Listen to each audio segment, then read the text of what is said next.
Many of us can look at the scars written on our flesh and pinpoint the moment in time when life left its signature.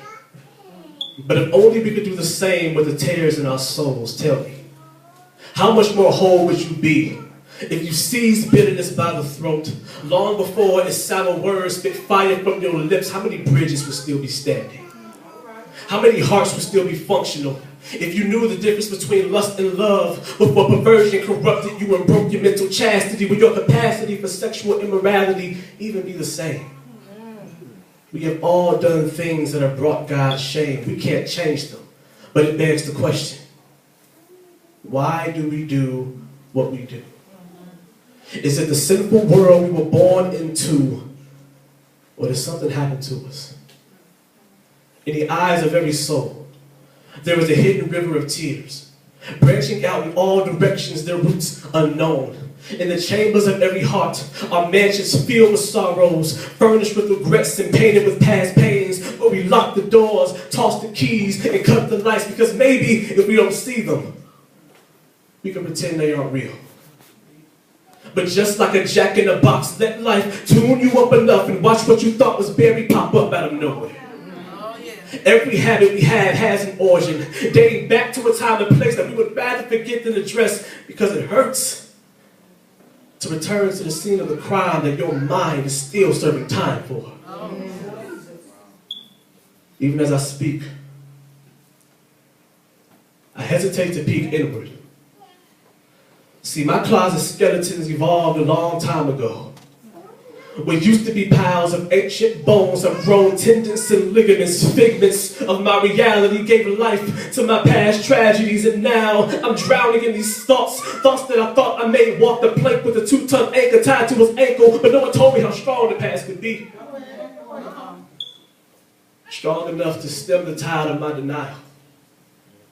As a child, my innocence was shipwrecked, warping my mind to believe that every female I see was just another conquest. So I casted my nets, hooked their interest, and once I was done, it was on to the next. Never satisfied, yet unable to shake this lustful craving, flashes of fragmented memories of the moment that started it all. She was older than me, but we were only supposed to be playing basketball. But she kept stopping the game, saying the way we were playing was all wrong. Her intentions were flagrant foul. I was 8 when she first touched me. And how I wish that the rest was history, because presently I'm still fighting for purity. This is what happened to me. But what about her?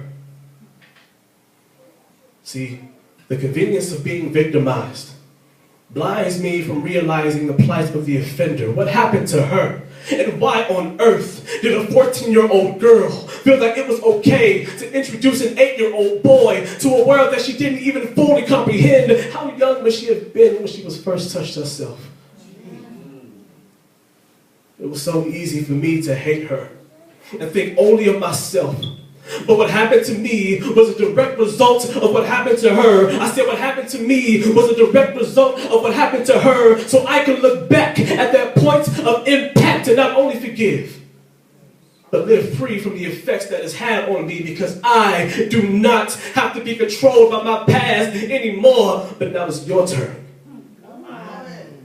Think, reflect, remember. Every mental and emotional struggle you've experienced has a genesis. And as a matter of fact, the first act of which happened in Genesis, Satan and his lies since the beginning of time has swayed men's hearts to all-out rebellion against God.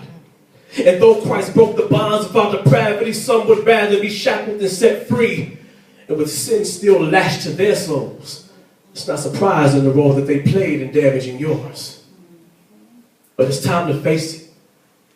The effects that it left, sending your life on a monotonous cycle of pain and depression. It's time to break it. It is time to face the truth of what happened to you, and that truth will make you free. Be everything that God intended for you to be before the detours. Yes, it hurts to go back, But it hurts even more, attempting to move forward with your past still strapped to your back. That baggage is more than what was meant for your spine. It is time to straighten up.